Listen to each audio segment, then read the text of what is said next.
السلام علیکم۔ تہجد کی نماز کا طریقہ، تہجد کی نماز کا وقت، تہجد کی نماز کیسے پڑھی جائے، کتنی رکعتیں ہیں، کون سی سورتیں ہیں، صحیح وقت کیا ہے، کیا تہجد کے لیے سونا ضروری ہے؟ یہ وہ سارے کوشچنز ہیں جو آپ لوگ کے مائنڈز میں رہتی ہیں اور اکثر مجھ سے آپ لوگ پوچھتی ہیں۔ آج میں انہی سوالوں کا جواب انشاءاللہ ضرور دوں گی۔ تہجد کا نماز ہر پریشانی کا واحد حل ہے۔ اگر آپ کو کوئی بھی پریشانی ہے، رشتے نہیں لگ رہے، بہت تکلیفیں ہیں، اولاد نہیں ہو رہی، دعائیں قبول نہیں ہو رہی، یا کسی بھی طرح کی پریشانی ہے، تو آپ نماز تہجد پڑھنے کی پوری کوشش کریں اور تہجد کی نماز کے بعد 10 منٹ اللہ سے رو کر دعا کریں۔ ہر پرابلم کا سلوشن تہجد میں ہے۔ اب تہجد کی نماز کا طریقہ کیا ہے؟ تہجد کی نماز کا طریقہ بہت آسان ہے۔ تہجد کے وقت اٹھیں اور تہجد کی نماز ہم ویسے ہی پڑھیں جیسے ہم نفل نماز پڑھتی ہیں، 2 رکعت کر کے۔ 2 رکعت کر کے آپ پڑھ سکتی ہیں۔ 4 رکعت پڑھ لیجیے، 6 رکعت پڑھ لیجیے، یا 8 رکعت پڑھ لیجیے۔ زیادہ سے زیادہ آپ 8 رکعت پڑھ سکتی ہیں اور کم سے کم آپ 2 رکعت پڑھ سکتی ہیں۔ ہمارے نبی صلی اللہ علیہ وسلم کی جو عادت تھی وہ 8 رکعت پڑھنے کی تھی۔ ہمیں چاہیے تو 8 رکعت بھی پڑھ سکتی ہیں، اور ہمارے نبی کبھی 12 رکعت بھی پڑھ لیتی تھی۔ عام عادت جو ہمارے نبی کی تھی وہ 8 رکعت کی تھی، تو ہمیں چاہیے 8 پڑھیں یا 12 پڑھیں یا 6 پڑھیں۔ تہجد کا وقت کیا ہوتا ہے؟ عشاء کی نماز کے بعد تہجد کا وقت شروع ہو جاتا ہے، لیکن افضل جو تہجد کا وقت ہے وہ ہے سحری کا وقت۔ جب سحری کا ٹائم ختم ہو رہا ہو، سحری کا ٹائم ختم ہونے سے 1 گھنٹے پہلے وہ جو وقت ہوتا ہے افضل وقت ہوتا ہے، بہترین وقت ہوتا ہے، وہ سب سے شاندار وقت ہوتا ہے۔ سحری کرنے سے 1 گھنٹے پہلے آپ تہجد پڑھیں۔ تہجد کیسے پڑھیں؟ 2 رکعت کر کے آپ نیت کر کے تہجد پڑھیں۔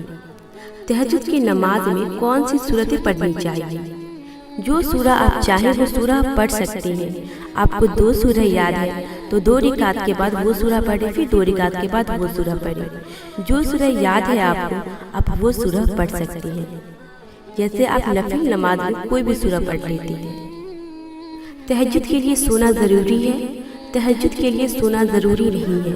ہاں، افضل یہ ہے تھوڑی دیر سو جائے، پھر اٹھیں، پھر تہجد پڑھیں، لیکن تہجد کے لیے سونا ضروری نہیں ہے۔ جیسے انسان کی کوئی تکلیف سونے نہیں دیتی، اس تکلیف سے اسے نیند نہیں آتی، یا کسی وجہ سے ہم لیٹ تک جاگے رہ جاتے ہیں، تو آپ تہجد پڑھ کر سوئیں۔ تہجد کے لیے سونا ضروری نہیں ہے۔ ہاں، افضل یہ ہے ہم نیند سے بیدار ہو کر اللہ سے ملاقات کے لیے اپنی نیند قربان کریں۔ اللہ کو یہ بہت پسند ہے، اس کا بندہ اس سے ملاقات کے لیے اپنا نیند قربان کر کے آئے۔ رمضان میں تہجد اور بھی زیادہ لاڈلی عبادت ہو جاتی ہے، اس لیے سحری سے پہلے تہجد پڑھنے کی کوشش کیجیے۔ تہجد میں دعائیں قبول ہوتی ہیں، لیکن رمضان میں تہجد کی دعائیں کی قبولیت اور بڑھ جاتی ہے۔ اللہ ہمیں تہجد جیسی لاڈلی عبادت نصیب فرمائے۔ کچھ راتیں نیند سے خالی اس لیے بھی ہوتی ہے کیونکہ وقت تہجد اللہ بات کرنا چاہتا ہے، وہ سزا نہیں دے رہا ہے۔ یہ تکلیف اور بے سکونی تو تمہیں اس تک لے جانے کا ایک بہانہ ہے۔ جانتا وہ سب کچھ ہے، بس تم سے خود سننے کے لیے چھوٹے چھوٹے ذریعے بناتا ہے۔ بے چینی کو دل اور آنسو کو آنکھوں میں اتار دیتا ہے۔ وقت تہجد تمہاری داستان سننے کے لیے آنکھوں سے نیند چرا لیتا ہے۔ میں نے دیکھا ہے وقت تہجد میں بہائے گئے آنسو کا بھرم وہ رکھ لیتا ہے۔ میں نے دیکھا ہے وقت تہجد میں مانگی دعاؤں کو وہ قبول کر لیتا ہے۔ جو کہانی ایک بار بھی اس کو وقت تہجد سنا دی جاتی ہے، پھر اس کا حقیقت نہ بننا یہ تو ناممکن سی بات ہے۔ کروڑوں میں سے تمہیں تہجد کے لیے چننا یہ محض اتفاق کی بات تو نہیں ہے، تو پھر کیوں وسوسہ اب بھی تمہارے دل میں ہے؟ جس نے نصیب لکھا ہے اس کو تمہاری نصیب بدلنے کا بھی پورا حق حاصل ہے۔ تو پھر مطمئن ہو جاؤ اور اللہ پر یقین رکھو کیونکہ وہ انہی دعاؤں کو تہجد تک لاتا ہے جن کو اس نے موضوع کی صورت میں پورا کرنا ہوتا ہے۔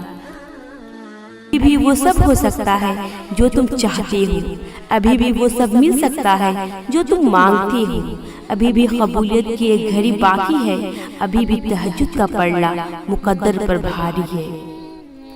تہجد میں مانگی گئی ہر دعا قبولیت کی دعا ہے، اور جو تمہارے دل میں دعا کی ترغیب لایا ہے اس نے اس کو قبول کرنے کا بھی تم سے وعدہ کر رکھا ہے، اور وہ وعدہ خلافی نہیں کرتا۔ ہو سکتا ہے راستہ تمہاری پسند کا نہ ہو، مگر یہ بھی تو ممکن ہے یہ راستہ تمہیں اسی منزل کی جانب لے جائے جہاں تم چاہتے ہو۔ جب سکون تمہیں کہیں نہیں مل سکا، اسے ایک دفعہ تہجد میں ڈھونڈ کر تو دیکھو، جو تمہیں اب تک نہیں ملا اسے تہجد میں مانگ کر تو دیکھو۔ تھوڑی رابطے سے بات نہیں بنی تو رابطہ بڑھا کر تو دیکھو۔ اللہ سے مانگو، بار بار مانگو، تب تک مانگتے رہو جب تک وہ اس چیز کو تمہاری جھولی میں نہیں رکھ دیتا، تمہارا دل نہیں بدل دیتا۔ جب تمہیں کہیں سے کوئی امید نہیں رہتی تب وہ تمہیں تہجد کی لگن لگا دیتا ہے اور ایک نئی امید سے جوڑ دیتا ہے، اور پھر تم جان جاتی ہو کہ درد دن کے اجالوں میں نہیں سمیٹ پاتا، وہ رات کی تاریکیوں میں سمیٹ لیتا ہے۔ اور کچھ راتیں وہ نیند سے خالی اس لیے بھی رکھتا ہے تاکہ اس کا بندہ اس سے باتیں کرے۔ جب کوئی اس سے نہیں مانگتا تب اس کا بندہ اس سے مانگے، اور پھر جو کسی کو بھی نہیں ملا وہ تمہیں عطا کر دیا جائے۔ اللہ کبھی بھی تمہیں بلا وجہ غم میں مبتلا نہیں کرتا، اور نہ ہی وہ تمہیں بنا مقصد کے یہاں تک لاتا ہے۔ وہ اگر ان بے شمار لوگوں میں سے تمہاری دعا کی توفیق دے رہا ہے تو جان لو وہ چاہتا ہے تم اسے مناؤ اور تم اس سے راضی ہو جاؤ۔ تہجد بہت طاقتور عبادت ہے کیونکہ یہ ثواب یا گناہ کے خوف سے عاری ہے۔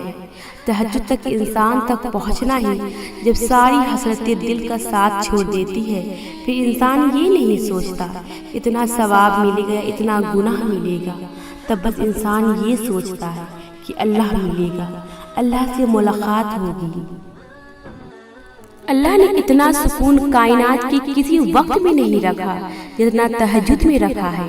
تہجد ایسا پردہ ہے جو تمہاری اور اللہ کے درمیان حائل ہونے والے فاصلے سے اٹھ جاتا ہے، تاکہ نہ تمہارے مانگنے کی مشکل آئے نہ اس کی عطا دیکھنے میں۔